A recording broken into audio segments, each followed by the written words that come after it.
Hello, my dear students, standard 8. Now we discussion about in the topics force and pressure, types of force. That is types of forces. There are two types of force: contact force and non-contact force. What is contact force and non-contact force? हाँ. Name is visually you have underestimate about. आप name से ही बिल्कुल आप आसानी से वाकिफ हो रहे हैं कि कॉन्टैक्ट का मतलब क्या होता है और नॉन कॉन्टैक्ट का मतलब क्या होता है ना. जैसे कहने का मतलब है कि भाई ये देखिए पेन, आप पेन को क्या अपने मार्कर को इस तरह से कॉन्टैक्ट में है, ये मार्कर और ये हैंड्स दोनों क्या है कॉन्टैक्ट में है. आप बैठे हुए हैं वहाँ भी कॉन्टैक्ट में है, तो नाम से नॉन कॉन्टैक्ट है ना. That object is in above the है ना सम हाइट. तो ऐसा ऑब्जेक्ट जो हाइट पे हो है ना, कुछ ऊंचाई पे हो, लेकिन उस ऑब्जेक्ट के बारे में हम क्या कर रहे हैं है ना, हम अर्थ का कॉन्टैक्ट में नहीं है. समझा रहा है. मैग्नेट आप समझ लीजिए है ना, magnetic force there is that. तो ये सभी के बारे में हम लोग अगले क्लास में देखेंगे. Now we discussion about the first is muscular force. What is muscular force है ना. द फोर्स एक्सर्टेड है ना, the force exerted by the muscle is called muscular force. तो ऐसा फोर्स जो मसल्स के द्वारा एक्सर्टेड किया जाए किसी ऑब्जेक्ट के पे, वो क्या कहलाता है, मस्कुलर फोर्स कहलाता है ना. जैसे आप किसी भी तरह के ऑब्जेक्ट को आप lift your bag to school है ना, आप अपने स्कूल बैग लेकर आप घर से स्कूल जाते हैं, तो क्या होता है आपके मसल्स द्वारा है ना, आपके मांसपेशियों उसको कवर लिफ्ट ओवर किए हुए रहता है ना. आप बाइसिकल नहीं चला पाते हैं, तो bicycles also is exerted force by the muscles है ना, मस्कुलर फोर्स के द्वारा ही चला पाते हैं ना. ठीक है. आप किसी ऑब्जेक्ट के द्वारा धक्का दे रहे हैं घर पे किसी सामान को, बॉक्स को, तो there is also force exerted by your muscles. आपके मसल्स द्वारा फोर्स एक्सर्टेड किया जा रहा है ना. By the muscular force we can change the speed of any object है ना. किसी भी ऑब्जेक्ट का स्पीड आप चेंज कर सकते हैं मस्कुलर फोर्स अप्लाई करके है ना. बस हमारा मस्कुलर फोर्स भी अप्लाइड है ना, we can change the direction है ना. इन्हें that is in football, kick your football. आप फुटबॉल को किक करते हैं, अभी देखिए क्रिकेट का भी सेम चीज़ है. क्रिकेट का यूज करके क्रिकेट्स में हम लोग जो है मसल्स के पार्ट्स का यूज करके हम लोग कर सकते हैं है ना. जैसे फुटबॉल है, वहाँ पे किसी के द्वारा हिट किया गया है, तो मसल्स के द्वारा हिट किया गया है, पैरों के द्वारा, ये तो कुछ हैंड्स के द्वारा मारते हैं, इस तरह से होता है ना. तो there is a muscles and what football of the surface. Football का सरफेस और मसल्स दोनों क्या है, कॉन्टेक्ट में है ना. समझ में आ रहा है. तो वहाँ पे क्या हुआ, उसका डायरेक्शन भी चेंज हो सकता है ना. इस तरह से हमारे तो डायरेक्शन चेंज हो जाता है. समझ में आ रहा है. Very fact points.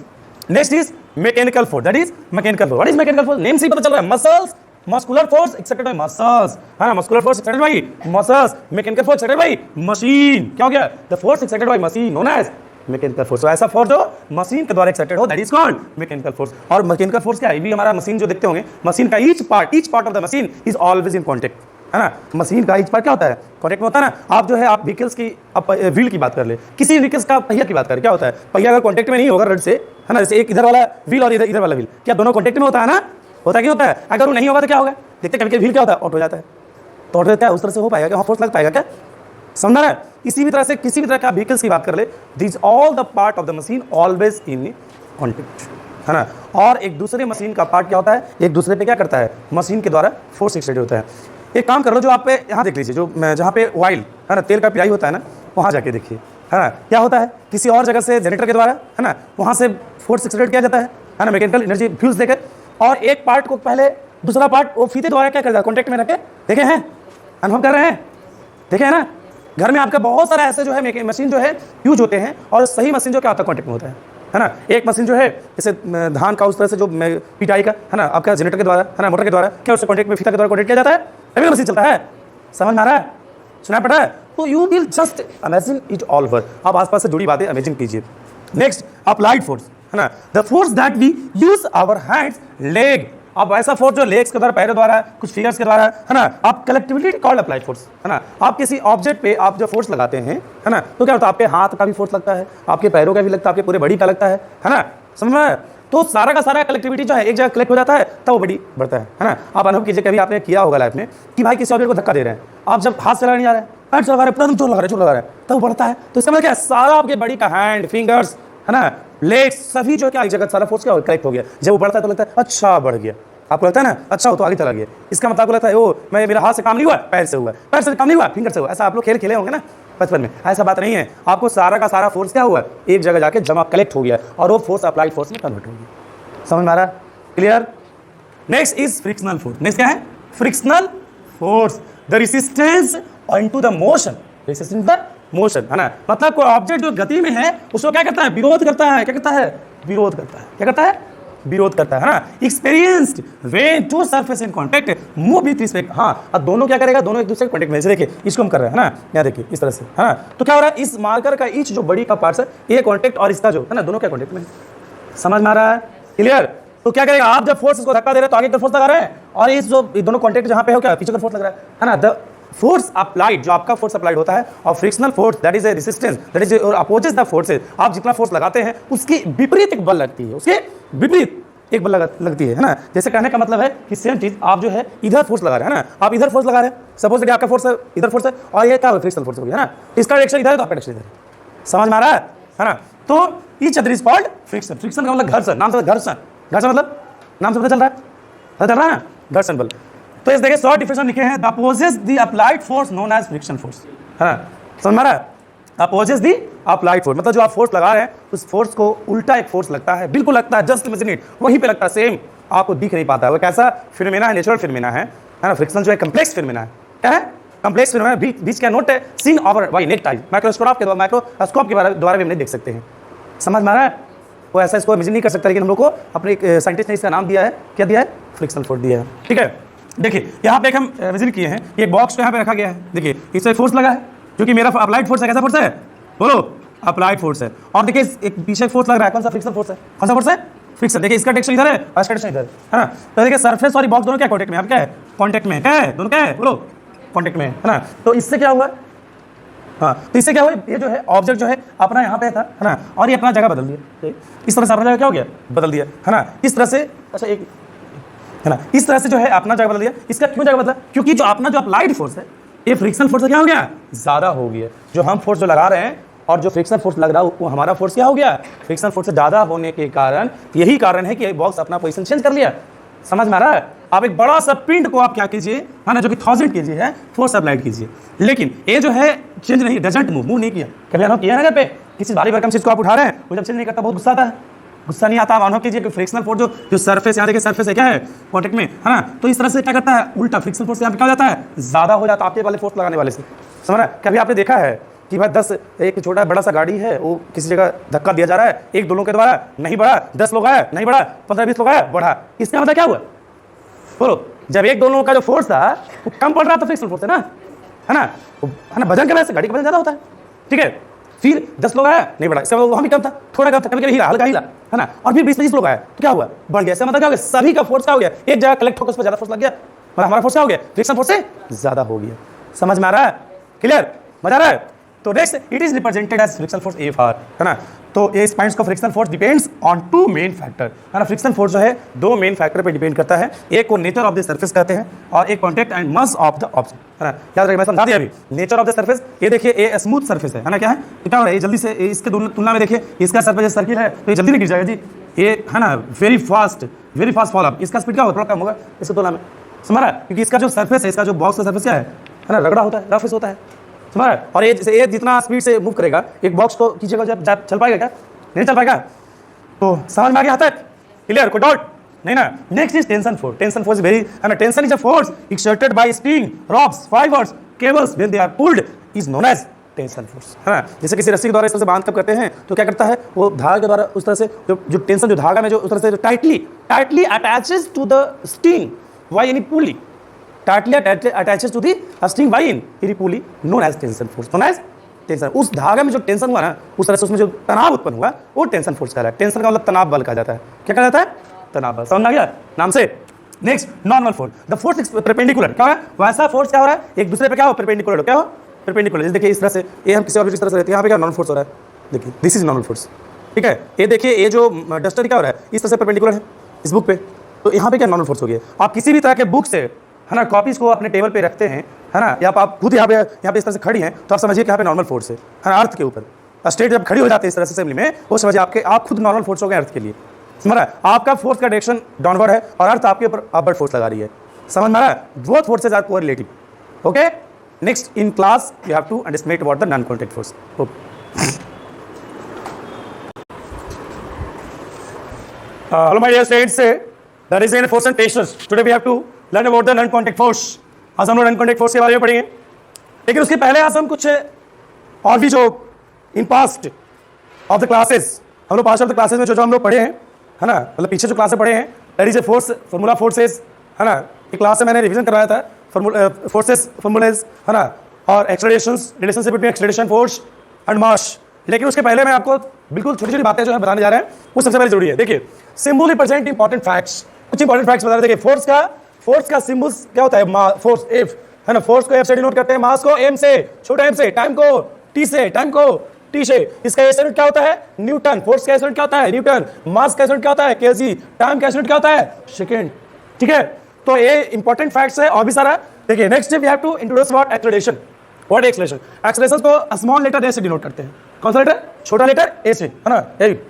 तो स्मॉल लेटर ए से, इसका एस यूनिट क्या होता है, मीटर पर सेकंड स्क्वायर। क्या होता है, मीटर पर सेकंड स्क्वायर। इसको भी हम आगे के पार्ट्स में इसको जस्टिफाई किया है। देखिए what is acceleration, what is acceleration, है ना, the rate of changes in velocity, the rate of changes in velocity known as acceleration, rate of changes in velocity known as acceleration. मतलब क्या है कि वेलोसिटी में जो चेंजेस होगा, velocity में जो चेंजेस होगा, उस रेट को हम क्या कहते हैं, एक्सेलरेशन कहते हैं। रेट मतलब क्या होता है, divides bye T, divides bye T, याद रखिएगा, है ना, टाइम से डिवाइड। सीधा जब भी रेट की बात करेगा मतलब टी से डिवाइड करेगा। हाँ, ये तो कुछ रहेगा तो उसमें लिखा रहेगा। देखिए मैं यहाँ पे एक फिगर बनाया है, जैसे कि व्हीकल्स जो है, क्या है व्हीकल्स, क्या है व्हीकल्स एट ए यू, इसका स्पीड, यूनिफॉर्म स्पीड क्या है, यू है, इसका यूनिफॉर्म स्पीड क्या है, यू है। और इस तरह से टाइम, जीरो टाइम पे इस व्हीकल्स को चेक किया गया, जिससे हम लोग यू पे इनिशियल वेलोसिटी कहते हैं। यू क्या कहते हैं, इनिशियल वेलोसिटी। जब टाइम जीरो पे कैलकुलेट किया गया तो बड़ी, है ना, जैसे यूनिफॉर्म मोशंस में है ना, व्हीकल्स क्या है, चल रहा है ना, क्या कर रहा है, चल रहा है। तो यहाँ पे इसका वेलोसिटी कुछ देर बाद देखा जाएगा, तो फाइनल वेलोसिटी क्या हो गया, वी। फाइनल वेलोसिटी क्या हो गया, वी। फाइनल वेलोसिटी क्या हो गया, वी है। तो यहाँ पे कुछ टाइम समथिंग 5 सेकंड के बाद देखा गया, है ना, कितना सेकंड के बाद, टाइम 5 सेकंड के बाद, 5 सेकंड के बाद। तो इस तरह से भाई यू से क्या हो गया, मतलब इसका शुरुआत में जो वेलोसिटी चेकअप किया। सपोज दैट आप अपने घर पे, आपके घर के पापा का आपका बाइक होता है, आप स्टार्टिंग में आपके पापा घर से निकले और स्टार्टिंग में वेलोसिटी देखे कि भाई मेरा 10 किलोमीटर पर आवर है ना, बिल्कुल बात है। आपके घर से निकलते वक्त तो स्पीड कम होगा ना, ज़्यादा स्पीड होगा तो समझ रहे हैं, मम्मी का डर नहीं लगता है, ये से ज़्यादा स्पीड लगता है, चला रखे हैं क्या, होता ही नहीं होता है। तो समझ रहे हैं कंडीशन। तो फिर कुछ देर बाद जो है उसका स्पीड पापा आगे बढ़े, फिर उसके बाद आपके पापा जो है अनफॉर्चुनेटली, है ना, मतलब उसके दिमाग में चलो हम स्पीड देखते हैं कितना मेरा है। तो देखे कि 10 किलोमीटर पर आवर से उसका स्पीड कुछ समय बाद, आफ्टर सम टाइम आपके पापा के व्हीकल्स जो गाड़ी बाइक है, उस समय जब कैलकुलेट किए at the time of moment, मतलब एक नजर डाले मीटर पे, तो देखे कि मेरा बाइक 100 किलोमीटर पर आवर है। कितना है, समझ में आ रहा है ना, एकदम समझ में आ रहा है स्पीड कितना हो गया। तो आप क्या आपके पापा क्या सोचे, 10 से चले थे अब 100 चल गए, चेंज कितना का, 90 किलोमीटर पर आवर बढ़ा दिए। हाँ, वो एक्सेलरेटर, जो एक्सेलरेटर होता है ना, एक्सेलरेटर के वजह से एक्सेलरेशन प्रोड्यूस होते हैं। ठीक है, तो चेंजेस इन वेलोसिटी क्या होगा, v माइनस यू। समझ रहा है, ये तो समझ में आ रहा है। जैसे हम बोले ना अभी जी कि फाइनल 100 देखे, हैं फाइनल क्या देखे 100, और उसमें क्या देखे थे, मान लो 20 देखे उस समय स्टार्टिंग में, है ना, उस समय बोले तो आप क्या 100 में से 20 क्या गया, यहाँ पे चेंज कितना क्या हुआ, आपके मायने पापा का क्या है कि वेलोसिटी मेरा 80 किलोमीटर पर आवर, कितना स्लो चला, कितना फास्ट हो गया। समझ में आ रहा है ना, वही तो वेलोसिटी, तो a equal to v minus u upon t, है ना, ये तो हमारा फार्मूला से डिफरेंस चल गया, v माइनस यू, ये देखिए change in velocity, rate same T से डिवाइड कर दी। समझ में आ रहा है। तो देखिए यूनिट को यहाँ पे, इसको जो मीटर पर सेकंड स्क्वायर है, तो इसका वेलोसिटी का मीटर पर सेकंड होता है।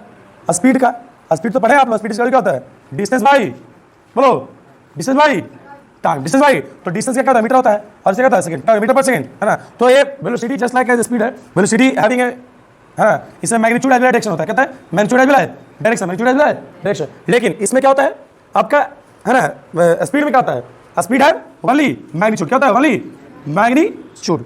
ठीक है, तो ये समझ में आ गया। तो सेकंड का दोनों को इस तरह कैलकुलेट करेंगे, मीटर पर सेकंड होगा, इसलिए दोनों गुना करेंगे ना जी, सेकंड, ये तो हम लोग मैथमेटिकल सॉल्यूशन है। चलिए हो गया। Next, force equal to mass into acceleration. Force equal to क्या होता है, मास इनटू एक्सेलरेशन। आप देखिए एक्सेलरेशन का फॉर्मूला यहाँ पे रख दिए, एक फॉर्मूला याद रखिएगा, force equal to m into v minus u upon g, है ना, F equal to m into v minus u upon, देखो भाई F equal to mass into acceleration है ना, एक की जगह पे खाली पुट कर दिया ना जी, और एक की जगह पे पुट कर दिया ना, ऐसे समझ लीजिए। समझ में आ गया, बात समझ में आ गया। तो इसका यूनिट होता है, फोर्स का यूनिट क्या होता है, न्यूटन होता है, क्या होता है, फोर्स का यूनिट क्या होता है, न्यूटन, और सीजीएस यूनिट क्या होता है, डाइन, क्या होता है, डाइन। 1 न्यूटन बराबर कितना होता है, 10 के power 5, 10 to the power 5 CGS unit, है ना। चलिए ये तो समझ में आ गया। Next is non contact force, क्या है, नॉन कांटेक्ट फोर्स, है ना। तो non contact force having the 3 types. Non contact force क्या होता है, what is non contact force, when 2 objects acting a force on each other, जब 2 ऑब्जेक्ट जो एक दूसरे फोर्स एक्ट कर रहा है ना, विदाउट कांटेक्ट, किसमें, without contact. Non contact force में क्या हो गया, without contact each other object, मतलब जो है बिना कांटेक्ट का 2 ऑब्जेक्ट जो है क्या कर रहा है, बोलो क्या कर रहा है, फोर्स एक्ट कर रहा है, क्या कर रहा है, जैसे कि ये दोनों ऑब्जेक्ट है, तो ये बिना कांटेक्ट क्या कर रहा है, ये कांटेक्ट नहीं है जी, तो ये कौन सा फोर्स कर रहा है ना, हम बताना चाह रहे हैं नॉन कांटेक्ट का मतलब होता क्या है, वो समझा रहे हैं। ठीक है, तो types of non contact force बिल्कुल समझ आ रहा है। Types of non contact electrogravitational force, electrostatic force, magnetic force. क्या क्या होता है, gravitational force, electrostatic force, magnetic force. Gravitational force क्या होता है, सपोज दैट है ना, ये देखिए ट्री है, हाँ बात समझ आ गया इस तरह से। और देयर इज एप्पल, है क्या है भाई, यहाँ पे क्या है एप्पल, है ना एप्पल।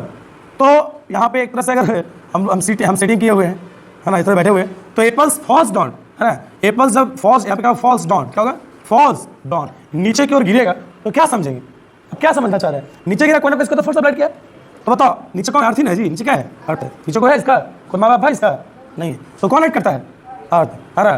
तो ये तो सीन किसका है मालूम है, यहाँ पे कौन बैठे हुए थे, न्यूटन, कौन था न्यूटन, है ना। इसका स्टोरी है, न्यूटन जो है एप्पल्स ट्री के नीचे बैठे हुए थे, और जैसे एप्पल फॉल्स डाउन, है ना, एप्पल जब नीचे क्यों गिरा तो उनको दिमाग में आया कि एप्पल जो नीचे क्यों गिरा, ऊपर क्यों गिरा, है ना, और समझ रहे, तो नीचे ऐसे गिरा तो दिमाग में कोई फोर्स है, उनका नाम है, एक नाम रख दिया ग्रेविटेशनल फोर्स, क्या रख दिया ग्रेविटेशनल फोर्स, कौन सा फोर्स रख दिए ग्रेविटेशनल फोर्स, है ना। और बताइए यार और यहाँ एप्पल, बताइए हाथ और एप्पल क्या है कॉन्टेक्ट में, नोट करने ना, बात समझ गया। Next electricity force, electricity force क्या है, व्हेन टू चार्जेस याद रखिएगा, व्हेन टू चार्जेस, मतलब टू चार्जेस, देखिए ये चार्ज बढ़ी है और क्या चार्ज बढ़ी है, तो ये चार्जेस कुछ डिस्टेंस पे है, आप इसका एग्जांपल देखिए, आप घर पे क्या कीजिए, कॉम है ऑयली है, इस तरह से रबिंग कीजिए, और उसके बाद एक छोटे जो पेपर का जो पैडिंग है उसको आप फॉलो करें, तो कुछ डिस्टेंस से ही क्या हो जाएगा, ऊपर उठ जाता है, उसमें लटक जाता है ना, हो जाता नहीं हो जाता है, हाँ। तो इसका मतलब क्या है भाई, इसका मतलब क्या कहना चाह रहे हैं, इसका मतलब क्या है बोलिए, दिस इज, अरे भाई तो दोनों थोड़ी है, पेपर और उसके पेन का थोड़ी कॉन्टेक्ट होता है, ये नहीं होता है जी, इससे मैग्नेटिक फोर्स क्या, मैग्नेट का बिल्कुल, है ना, जैसे मैग्नेट्स है, दिस इज मैग्नेट्स और दिस इज नेल्स, ये नेल हो गया काटी, है ना, आयरन नेल्स, है ना, नील आयरन्स, तो क्या होगा, ये देखिए कितना डिस्टेंस पे है, क्या मैग्नेट है, क्या मैग्नेट, तो कुछ डिस्टेंस पे क्या होगा, अट्रैक्ट करेगा, क्या करेगा, खींच लेता है ना इसको, समझ में आ रहा है, तब इसको एक्सप्लेन कर देते हैं। देखिए gravitational force what is the force with which object pull each other, है ना, वैसा फोर्स जो कोई ऑब्जेक्ट को एक दूसरे को क्या करे, पुल करे, खींचे, क्या करे, उस फोर्स को क्या बोलते हैं ग्रेविटेशनल फोर्स।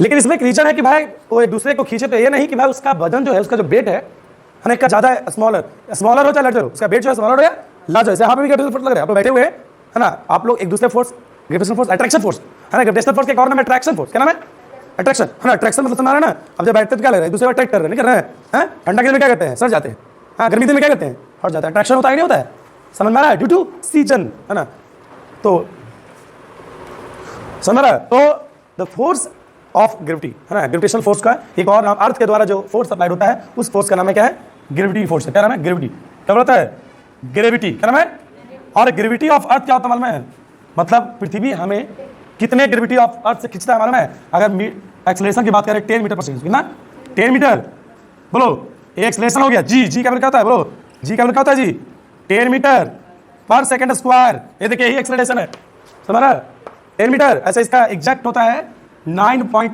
कितना होता है 9.8, मतलब ऐसे कैलकुलेशन के दौरान 10 मीटर पर सेकंड को लिया जा सकता है, 9.8 तो 10 के नजदीक है, सुन रहा है। और ग्रेविटी ऑफ अर्थ क्या हो गया, ये हो गया जी का वैल्यू, अब फोर्स क्या हो गया, है ना, फोर्स ऑफ जी क्या हो गया, इसी का जी जो वैल्यू 10 न्यूटन, है ना, ग्रेविटी ऑफ अर्थ, मतलब कोई अर्थ जो है हमें किसी ऑब्जेक्ट को, है ना, पृथ्वी जो है किसी भी वस्तुओं को कितना फोर्स से खींचता है जी, 10 न्यूटन से, कितना बोलो कितना फोर्स है, 10 न्यूटन से। इसका प्रूफ आप लोग 9th क्लास में देखिएगा, ठीक है, पूरा एग्जैक्ट 10 न्यूटन, ऐसे हम लोग 10 न्यूटन एग्जैक्ट लेते हैं सोल्यूशन न्यूमेरिकल बनाने के क्रम में, ऐसे इसका 9.8 न्यूटन होता है, कितना होता है 9 पॉइंट, है ना, पृथ्वी हमें कितने फोर्स से खींचता है 9.8 न्यूटन, ठीक है।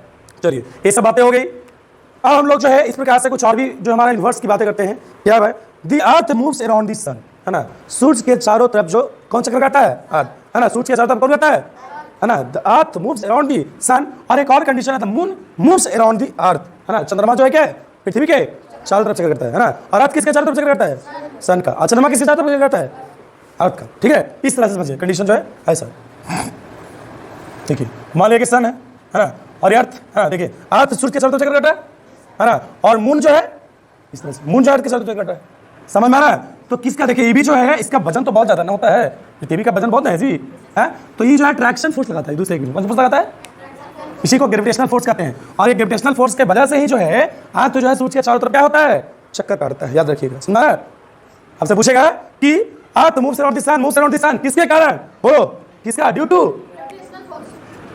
ठीक है, due to next different object exerts different magnitude, अलग अलग ऑब्जेक्ट जो है अलग अलग तरह के फोर्स एक्ट होता है ना, उसमें ग्रेविटेशनल फोर्स एक्टिंग होता है। जैसे देखिए आप अपने एक बड़ा सा मंजिला पर से आप एक हैवी ऑब्जेक्ट को गिराइए, भारी ऑब्जेक्ट जल्दी गिर जाएगा ना, और एक कागज के टुकड़े को गिराइए, क्या होगा बताइए, बोलो लेट से गिरता है, क्यों गिरता है, क्योंकि हैवी ऑब्जेक्ट वाले पे, जो वजन वाले वस्तुएं होते हैं, उस पे ग्रेविटेशनल फोर्स ज्यादा लगता है।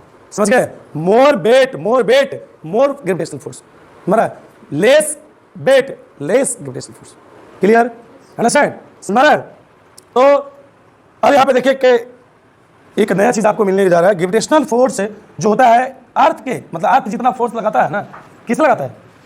अरे सन पे अर्थ लगाता है, अर्थ किस लगाता है? दोनों एक दूसरे में लगेगा ना। और मून जो है अर्थ लगेगा। तो gravitational force of moon, gravitational force of moon, gravitational force of moon मतलब जो चंद्रमा पे जो है ना गुरुत्वाकर्षण बल जो लग रहा है, गुरुत्वाकर्षण बल लग रहा है पृथ्वी के कारण। किसी कारण? पृथ्वी के कारण। वो पता है अर्थ पे जो फोर्स, अर्थ पे जो फोर्स ग्रेविटेशनल फोर्स लग रहा है, उसका 1/6 भाग होता है। क्या होता है? 1/6 पार्ट होता है यार। बस हमारा 1/6 मतलब क्या है सर? अगर अर्थ जो है अर्थ में अगर ग्रेविटेशनल फोर्स की बात करें तो उसमें अगर 60 न्यूटन लग रहा है, कितना लग रहा है? कितना? 60 न्यूटन। कितना? 60 न्यूटन। तो मून पे बात करें तो कितना लगेगा? बोलो 1/6 इंटू 60 कितना लगेगा? 10 न्यूटन। कितना कितना कितना? 10 न्यूटन, है ना? तब ना भाई आप मून पे जाइए, चंद्रमा पे जाइए, है ना? वो ऑब्जेक्ट जो अगर मून पे जाकर किसी ऑब्जेक्ट को, जैसे यहाँ पे अगर किसी ऑब्जेक्ट को भेज रहा है तो नीचे गिरा तो हम शांति से, लेकिन चंद्रमा पे जाकर किसी ऑब्जेक्ट को थ्रो कीजिएगा ना तो निशान पे क्या होगा? ऊपर नीचे होगा, है ना? बाउंस करेगा। देखे हैं आप लोग? देखिए उसका वीडियो यूट्यूब में। मून पे क्या होता है? ऑब्जेक्ट कोई इंसान जाता है, चंद्रमा पे क्या होता है? इस तरह से, है ना, हल्फा मारते रहता है। समझा? क्यों? क्या रीजन है?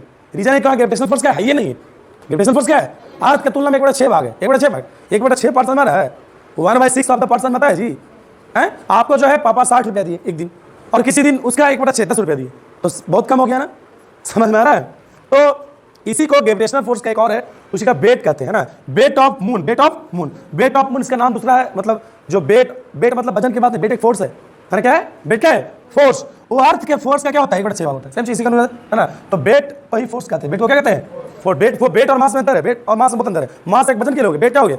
हम लोग जो वेट यूज करते हैं ना, वेट ऑफ द एप्पल, एक गलत बात है। मास होता है, कहता है मास, है ना? वेट एक फोर्स है। वेट क्या है?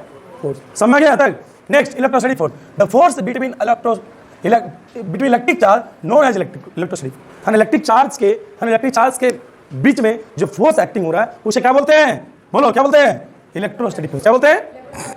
ठीक है, तो इसी को, है ना, देखिए Q1 चार्ज है तो ये फोर्स इधर लग रहा है, क्या हो रहा है? इसी को बोलते क्या बोलते हैं? इसी को इलेक्ट्रोस्टैटिक फोर्स हो गया। इलेक्ट्रोस्टैटिक फोर्स बस ना। और ये क्या होगा? Magnetic force. What is the force excited by magnets each other, मतलब मैग्नेट के द्वारा किसी ऑब्जेक्ट, कौन सा ऑब्जेक्ट भाई? कौन सा ऑब्जेक्ट? Metals object. कैसा?